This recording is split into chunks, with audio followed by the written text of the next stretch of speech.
এই যে মিস্টার, এটা বসে থাকার জায়গা না, কাজ করো। আমি ম্যাডামের কথা শুনে দাঁড়িয়ে গেলাম। লেখাপড়া শেষ করেছি প্রায় 1 বছর আগে, আর এই 1 বছর শুধু ইন্টারভিউ দিয়ে বেড়াচ্ছি, কিন্তু ভাগ্যে কোনো চাকরি জোটেনি। আপনারা আবার কেউ ভাইবেন না যে আমার রেজাল্ট খারাপ ছিল। আল্লাহর রহমতে আমার রেজাল্ট অনেক ভালোই ছিল, কিন্তু চাকরি পাওয়ার জন্য দরকার ছিল টাকা, যেটা আমার ছিল না। আপন বলতে মা ছাড়া কেউ নেই এই দুনিয়াতে। আমার খুব মনে আছে, আমি যখন ক্লাস 3-তে পড়তাম, তখন বাবা আমাকে আর মাকে ছেড়ে চলে যায় না ফেরার দেশে। তখন থেকে শুরু করে ক্লাস 10 পর্যন্ত মা আমার অন্যের বাড়িতে কাজ করে আমার লেখাপড়া খরচ জোগাতো। এসএসসিতে ভালো রেজাল্টের জন্য কয়েকটা টিউশনি পেয়েছিলাম, আর এই টিউশনি করিয়ে যা পেতাম তা দিয়ে লেখাপড়ার খরচ চালিয়ে নিতাম। লেখাপড়া শেষ করে কখনোই হাল ছাড়িনি। একটা চাকরির জন্য অনেকবার ইন্টারভিউ দিয়েছি। অনেক চেষ্টা করার পরে একটা চাকরি পেলাম। প্রথম অবস্থায় আমার বেতন 26,000 টাকা, তবে কয়েক মাস পরে বাড়িয়ে দিবে যদি আমি ভালো কাজ করে দেখাতে পারি। আচ্ছা বন্ধুরা, এখন তাহলে মূল গল্পে আসা যাক। আপনাদের তো আবার আমার নামটাই বলা হলো না। যাই হোক, আমি মেঘ। এতক্ষণ যা বললাম তা হলো আমার জীবনের অতীত। আপনাদের সাথে কথা বলে অনেক সময় চলে গেল। আমার মা আমাকে আরও 1 ঘন্টা আগে খাবারের জন্য ডাকে গিয়েছে। মা, খিদে লাগছে, খাবার দাও তাড়াতাড়ি। তোর জন্যই বসে আছি, খাওয়া নিয়ে তাড়াতাড়ি খেয়ে নে, তা না হলে অফিসে লেট হয়ে যাবে। আজকে তো আবার একটু তাড়াতাড়ি যেতে হবে। কেন? আর বলো না, আমাদের বস নাকি কয়েক মাসের জন্য দেশের বাইরে যাবে, তাই বস বদল হবে। ও, তা বাবা কিছু ভাবলি? কি ভাববো মা? ওই যে রাতে যা বললাম। দেখো মা, আমি এখন বিয়ে করতে চাই না, সবে মাত্র চাকরি পেলাম। বাবারে, আমার খুব ইচ্ছে মারা যাওয়ার আগে তোর ছেলে মেয়েদের সাথে খেলা করা। মা, আমি কিন্তু আর খাবো না এভাবে কথা বললে। না বাবা, আর বলবো না, তবুও পেট ভরে খেয়ে অফিসে যা। আমি একটু রান্নাঘরে গেলাম। আচ্ছা মা। আমার মা জননী রান্নাঘরে চলে গেল। আমি খেয়ে দিয়ে অফিসে যাওয়ার জন্য রেডি হয়ে বাসে চড়ে চলে আসলাম অফিসে। আসলে আমার বাসাটা অফিস থেকে অনেক দূরে, তাই প্রতিদিন বাসে করেই আসতে হয়। কোনো দিন সিট পাই, আবার কোনো দিন ঝুলে ঝুলে আসতে হয়। অফিসে ঢুকতেই দেখলাম অফিসটা আজ খুব সুন্দর করে সাজানো হয়েছে। আমার সব কলিগরা হাতে ফুল, কেউ অন্যান্য গিফট নিয়ে দাঁড়িয়ে আছে। আমার হাতে কিছুই নাই। নতুন বসকে বুঝি এসব দিয়ে বরণ করতে হয়, তাই বুঝি সবাই নিয়ে আসছে, কিন্তু আমি তো কিছু নিয়ে আসি নাই। এই যে মিস্টার মেঘ, এভাবে দাঁড়িয়ে থেকে কি ভাবছো? কই না তো। ও, আপনাদের তো বলাই হয়নি, আমার পাশের ডেস্কে রিয়া কাজ করে, তাই রিয়ার সাথে মোটামুটি অনেক ভালো বন্ধুত্ব হয়ে গিয়েছে। আমি যা পারি না সেগুলো রিয়ার সাহায্য নিয়েই করি। কি হলো মেঘ, কই হারিয়ে গেলে আবার? কই, কোথাও না তো। তো ওইখানে দাঁড়িয়ে না থেকে এদিকে এসে দাঁড়াও, বস আসবে এখন। আমি রিয়ার পাশে গিয়ে দাঁড়ালাম। একটা কথা বলি। বলো। আচ্ছা, তোমরা সবাই হাতে গিফট নিয়ে দাঁড়িয়ে আছো বসকে দেবার জন্য, তাই না? নতুন বসকে বুঝি এসব দিতে হয়? হ্যাঁ। আসলে আমি তো এসব আগে থেকে জানতাম না, তাই কিছুই নিয়ে আসতে পারি নাই। এখন কি বস আমাকে বকা দিবে নাকি? আরে না পাগল, বকা দেবে কেন? আচ্ছা ধরো, তুমি কিছু ফুল নাও। না থাক। আরে নিতে বলছি, নাও না। আমি রিয়ার থেকে কিছু ফুল নিলাম। সবার মতো আমিও দাঁড়িয়ে আছি নতুন বসকে স্বাগতম জানানোর জন্য। বেশি সময় দাঁড়িয়ে থাকতে হলো না, আগের বস চলে আসছে, সাথে করে একটা মেয়েকেও নিয়ে আসছে। দেখে তো মনে হচ্ছে আমার থেকে একটু ছোট হবে, কিন্তু দেখতে অসম্ভব সুন্দর। এমা, সবাই মেয়েটিকেই গিফট দিচ্ছে, ব্যাপার কি? মেয়েটি বস নাকি? রিয়া, বলো। মেয়েটিকে সবাই গিফট দিচ্ছে কেন? বসকে দেবার জন্য নিয়ে আসছে বলে। আরে পাগল, ওই মেয়েটি আমাদের বসের মেয়ে, আর এখন থেকে আমাদের বস। ওই মেয়েটি বস? মিস্টার মেঘ, সাবধানে কাজ করবা। কেন? কেন না, ম্যাডাম সেই লেভেলের রাগী। ও, এখন চুপচাপ দাঁড়াও, ম্যাডাম আসছে।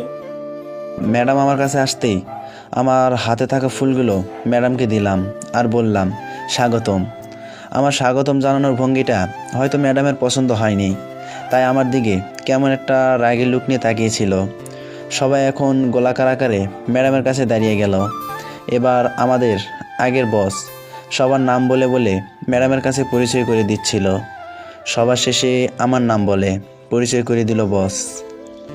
মামুনি, এ হচ্ছে মেঘ, আমাদের অফিসে নতুন জয়েন করেছে। আর মেঘকে সাহায্য করেছে রিয়া। ঠিক আছে আব্বু, আমি নীলা, আব্বুর পরিবর্তে কয়েক মাস আপনাদের সকলের বস।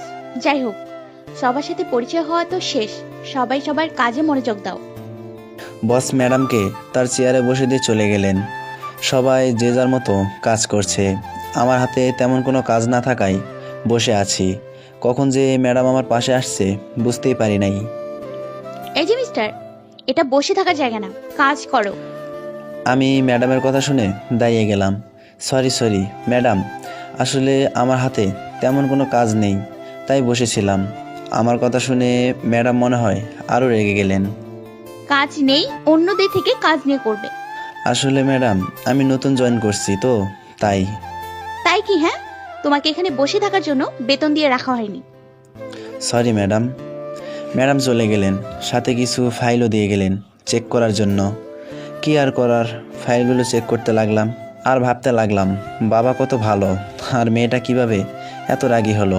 এসব ভাবতেছি আর ফাইল চেক করছি। কি মেঘ, আসতে না আসতে শুরু? আমি কিছু বললাম না, শুধু একটু হাসি দিয়ে উড়িয়ে দিলাম। একটা ফাইলে খুব গরমিল দেখতে পেলাম, তাই ফাইলটা ঠিক করতে লাগলাম। এমন সময় ডাক পড়লো আমার ম্যাডামের কেবিনে। মেঘ, ম্যাডাম তোমাকে ডাকছি, তাড়াতাড়ি যাও। আচ্ছা যাচ্ছি, কপালটা মনে হয় পুড়ছে আজ। ম্যাডাম আসবো? আসো। আমাকে ডাকছেন? তোমাকে যে ফাইলগুলো দেয়া হয়েছে সেগুলো চেক দিছো? জি, সবগুলো ঠিক, কিন্তু একটা ফাইল খুব গরমিল ছিল, তাই সেটা নিয়ে কাজ করতেছিলাম। ঠিক আছে, তাড়াতাড়ি ঠিক করে আমার রুমে দিয়ে যাবে। ঠিক আছে ম্যাডাম। গুড। আর তুমি জয়েন দিয়েছো কবে এই কোম্পানিতে? 2 মাস আগে। ঠিক আছে। আর শোনো, এইটা কাজের জায়গা, অন্য কিছু না। তোমার কাজ না থাকলে অন্যদের থেকে কাজ নিয়ে করবে, আর যেন কোনো সময় বসে থাকতে না দেখি। আচ্ছা। মনোযোগ সহকারে কাজ করবে। যাও এখন তাড়াতাড়ি ফাইলগুলো চেক দিয়ে নিয়ে আসো। ঠিক আছে ম্যাডাম। আমি ম্যাডামের রুম থেকে চলে আসলাম। যাই হোক, ম্যাডাম তো কাজের প্রতি খুব শ্রদ্ধাশীল। কি বললো ম্যাডাম? কি আবার বলবে, বলছে সবসময় কাজ নিয়ে থাকতে, মনোযোগ সহকারে কাজ করতে। আচ্ছা, ভালো তো। আচ্ছা, ম্যাডাম কি কাজ ছাড়া অন্য কিছু বোঝে না? না, ম্যাডাম সবসময় চাই আমরা যারা তার কর্মচারী সবাই যেন কাজ নিয়ে ব্যস্ত থাকি। আচ্ছা, আমার এই ফাইলটা একটু ঠিক করে দিবে? দাও। আমি রিয়াকে ফাইলটা দিয়ে দিলাম। আমি আবার আগের চেক দেওয়া ফাইলগুলো আবার ভালো করে চেক দিতে শুরু করলাম। কিছুক্ষণ পরে, মেঘ, দুপুরে খাবার সময় হয়েছে, খেতে যাবে না? যাব। আর একটা ফাইল আছে, চেক দিয়ে যাব। খেয়ে এসে চেক দিও। না, কখন যে আবার ডাক পড়ে। আচ্ছা, এই নাও তোমার ফাইল, সব ঠিক করে দিলাম। ধন্যবাদ।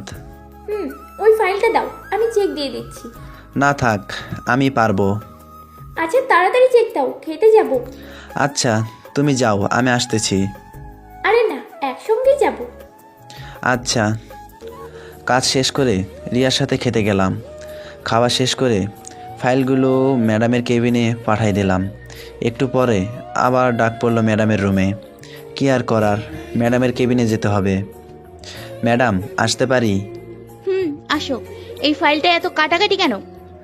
আসলে ম্যাডাম, এই ফাইলেই ভুল ছিল, তাই একটু কাটাকাটি করে ঠিক করতে হয়েছিল। তুমি আজ নতুন বলে বেঁচে গেলে। কেন ম্যাডাম, কোনো ভুল হয়েছে নাকি? তুমি হয়তো জানো না, ফাইলে কোনো কাটাকাটি চিহ্ন থাকলে সেই ফাইলটা গ্রহণ করার যোগ্য না। ম্যাডাম, আমি তো জানতাম না। ঠিক আছে, তাড়াতাড়ি যাও, আর 20 মিনিটের মধ্যে নতুন ফাইল তৈরি করে নিয়ে আসো। ঠিক আছে ম্যাডাম। আমি ফাইলটা নিয়ে চলে আসলাম। 20 মিনিটের মধ্যে একটা ফাইল কপি করা কি সম্ভব? বকা দিল নাকি? আর বলো না, মনে হয় এখানে আর আমার চাকরি থাকবে না। কেন, কি হলো আবার? এই যে এই ফাইলটা একটু কাটাকাটি করে ঠিক করছো, তাই এটা আর নিবে না। 20 মিনিট সময় দিয়েছে, এর মধ্যে এর কপি করে ফাইল বানাতে হবে। ও, এই ব্যাপার। দাও, আমাকে দাও, আমি করে দিচ্ছি। তুমি আমার এই ফাইলগুলো দেখো। 20 মিনিটের মধ্যে পারবে তো? পারবো। আমার হাতে থাকা ফাইলটা রিয়াকে দিলাম, আর রিয়ার টেবিল থেকে কয়েকটা ফাইল নিয়ে নিজের ডেস্কে বসে চেক দিতে লাগলাম। সব ফাইল খুব সুন্দর আর নির্ভুলভাবে তৈরি করছে রিয়া। অনেকবার চেক দেওয়ার পরেও কোনো ভুল চোখে পড়ল না। একটু পরে রিয়া ফাইলটা নিয়ে আসলো। এই যে মিস্টার মেঘ, আপনার ফাইল। শেষ? চেক দিতে পারো। তোমার হাতে জাদু আছে নাকি? আরে জাদু থাকবে কেন? আসলে আমি এই কোম্পানিতে প্রায় 2 বছর ধরে কাজ করে আসছি, আর প্রতিদিন এসব কাজই তো করি, তাই এসব কাজ খুব ইজি মনে হয়। ধন্যবাদ, তোমার ফাইলগুলো চেক দিলাম, কোনো ভুল চোখে পড়ল না। আচ্ছা যাও, ফাইল জমা দিয়ে আসো, না হলে পরে আবার ঝাড়ি শুনতে হবে। আচ্ছা। আমি ফাইলটা নিয়ে চলে আসলাম ম্যাডামের রুমের সামনে। ম্যাডাম, আসবো? আসো। ম্যাডাম, ফাইলটা ওইখানে রেখে যাও। ফাইলটা রেখে যত তাড়াতাড়ি সম্ভব আমি ম্যাডাম রুম থেকে বের হয়ে আসলাম। এভাবে কাজে কাজে ব্যস্ত ছিলাম, তাই কখন যে 5টা বেজে গিয়েছে বুঝতেই পারি নাই। কি ব্যাপার, বাসায় যাবে না? যাব তো। কখন যাবে? 5টায়। ঘড়িটা একবার তো দেখো কটা বাজে। কি ব্যাপার, এখানে ছুটি তো আরো 10 মিনিট আগে হয়েছে, তোমরা এখনো বাসায় যাওনি? আসলে ম্যাডাম, আমি ওয়াশরুমে গিয়েছিলাম ফ্রেশ হতে। ফ্রেশ হয়ে বাসায় যাওয়ার জন্য রেডি হলাম, তো দেখি মেয়ে কাজ করছি, তাই আর কি দেরি করছি। মেয়ে, কি কাজ করছো দেখি? আমি ফাইলটা দেখালাম। এটা এখন না করলে হবে, তোমরা বাসায় যাও। আচ্ছা ম্যাডাম। আমি আর রিয়া বাইরে চলে আসলাম। আমার আর রিয়ার মাঝে খুব ভালো একটা বন্ধুত্বের সম্পর্ক গড়ে উঠেছে। একসাথে বাসায় যাওয়া, একসাথে খাওয়া, একে অপরকে কাজে সাহায্য করা। ও, আপনাদের তো বলা হয়নি, আমি আর রিয়া এখন পাশাপাশি বাসায় থাকি। অফিসে আসা যাওয়ার সুবিধার্থে অফিসের কাছেই বাসা উঠছি, রিয়ার সাহায্য নিয়েই। মেঘ, হ্যাঁ বলো। চলো আজ রিক্সায় যাই। 5 মিনিট হাঁটলেই তো বাসা পাবো, কি দরকার 10 টাকা দিয়ে রিক্সায় ওঠা? আরে ভাড়া আমি দেব। আরে ভাড়া তুমি দাও বা আমি দেই, সেটা বড় কথা না। বড় কথা হলো 5 মিনিটের জন্য কেন রিক্সায় উঠব? 5 মিনিট হাঁটলে আমাদের শরীরেরও ব্যায়াম হবে, মনটাও ভালো থাকবে। আর আমরা তো সারাদিন অফিসে বন্দি থাকি, তাই আমাদের একটু হাঁটাও জরুরি, শরীর ভালো রাখা, রোগমুক্ত রাখার জন্য। হয়েছে, আর বলতে হবে না, চলো হাঁটা শুরু করি। এভাবেই কিছুদিন যাওয়ার পরে অফিসে ম্যাডামের কাজের প্যারা আরও বাড়াতে লাগলো আমার উপর। বুঝলাম না, অফিসে এত মানুষ থাকতে ম্যাডাম কি আমাকেই দেখতে পায় নাকি? যতই দিন যেতে লাগছিল ততই কাজের প্রেশার পড়ছিল আমার উপর।